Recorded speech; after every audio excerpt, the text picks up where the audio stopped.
আসসালামু আলাইকুম। এই ধরনের নাস্তা বাচ্চারা যদি সন্ধ্যায় পায়, তাহলে তো আর কোনো কথাই নাই।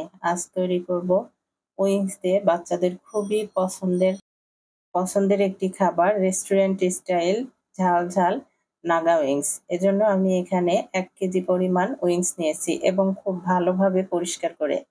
এখানে ১ কেজি পরিমাণ উইংসের জন্য দিয়েছি আমি ২ টেবিল চামচ পরিমাণ আদা রসুন সয়া সস, এখানে আমি ম্যাগি সসটা ইউজ করেছি এবং সাথে দিয়েছি লবণ, গোলমরিচের গুঁড়া এবং কিছুটা শুকনা মরিচের গুঁড়া। একসাথে দিয়ে এটা খুব ভালোভাবে মেখে এটা এমনভাবে মাখাতে হবে যেন প্রত্যেকটা জায়গায় মশলাটা লাগে এবং মেখে এটা অবশ্যই ১ ঘন্টার জন্য মেরিনেট করে রেখে দিতে হবে। এবার এখানে একটি বাটিতে নিয়েছি ১ কাপ পরিমাণ ময়দা।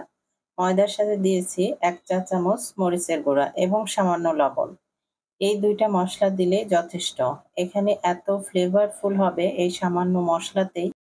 খুব ভালোভাবে এটা মিশিয়ে নিয়ে এবার যে উইংসটা আমি মেরিনেট করে রেখে দিয়েছিলাম সেই উইংসটা নিতে হবে। প্রথমে একবার ময়দার কোটিংয়ে, তারপর একবার পানিতে ভিজিয়ে আবার ময়দার একটি কোট দিয়ে নিতে হবে। আপনারা ইচ্ছা করলে এখানে একবারও নিতে পারেন। কিন্তু আমি এখানে ২ বার ব্যবহার করেছিলাম বেশি ক্রিস্পিনেস এর জন্য। যদি ২ বার করে এইভাবে মেরিনেট করে রাখা যায় তাহলে বেশি ক্রিস্পি হয় এবং খেতে আরো অনেক বেশি ভালো লাগে। আমি এইভাবে প্রত্যেকটা উইংসই খুব ভালোভাবে ময়দার কোট দিয়ে তৈরি করে নিয়েছি। এই প্রত্যেকটা উইংস এভাবে ময়দার কোট দিয়ে এটা রেখে দেওয়ার কোনো প্রয়োজন নাই। এবার সরাসরি চুলায় চলে যাব এটা ভাজতে। এভাবে একে একে প্রত্যেকটা উইংসে আমি খুব সুন্দরভাবে ময়দার কোট দিয়ে তৈরি করে নিয়েছি। এবার কড়াইতে পরিমাণ মতো তেল দিয়ে তেলটা খুব ভালোভাবে মাঝারি পর্যায়ের যখন গরম হবে সেই সময় উইংস গুলো দিয়ে দিতে হবে।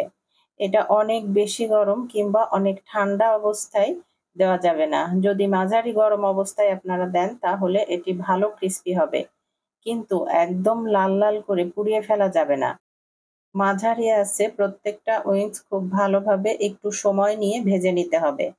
এখানে একটু সময় নিয়ে ভাজলে ভেতর পর্যন্ত কুক হয়ে যাবে, কারণ রান্নার সময় এটি খুবই অল্প সময় সসের মধ্যে তৈরি করা হয়। এবার ওই ভেজে রাখা তেলের মধ্যে দিয়েছি কিছুটা বাটার, তার মধ্যে দিয়েছি রসুন কুচি। রসুন কুচিটা হালকা একটু ভাজার পরে তার মধ্যে দিয়েছি ১ কাপ টমেটো সস, সেই সাথে দিয়েছি সয়া সস এবং বারবিকিউ সস। প্রত্যেকটা সসই এখানে দিতে হবে, কারণ এই রান্নাটা সম্পূর্ণরূপে সসের উপরে তৈরি হবে।